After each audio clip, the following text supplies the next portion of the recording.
ગીર સોમનાથના સૂત્રાપાડા અને કોડીનાર તાલુકામાં વરસાદી ઝાપટા પડ્યા।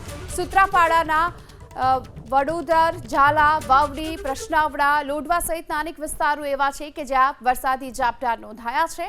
ત્યારે કોડીનારના મૂળ દ્વારકા, ગોહિલની ખાણ, કડવાળસણ, વડનગર સહિતના ગ્રામ્ય વિસ્તારોમાં પણ વરસાદી ઝાપટા જોવા મળ્યા છે। આ તરફ હવામાન વિભાગે પણ છૂટાછવાયા સ્થળો પર હળવા વરસાદની આગાહી કરી છે। હાલ તો ગ્રામ્ય વિસ્તારોમાં વરસાદી ઝાપટા પડતા વાતાવરણમાં ઠંડક પ્રસરી છે। સૂત્રાપાડાના વડોદર, ઝાલા, વાવડી, પ્રશ્નાવડા, લોઢવા સહિતના અનેક વિસ્તારો એવા છે કે જ્યાં વરસાદી ઝાપટા નોંધાયા છે। ત્યારે કોડીનારના મૂળ દ્વારકા, ગોહિલની ખાણ, કડવાળસણ, વડનગર સહિતના ગ્રામ્ય વિસ્તારોમાં પણ વરસાદી ઝાપટા જોવા મળ્યા છે।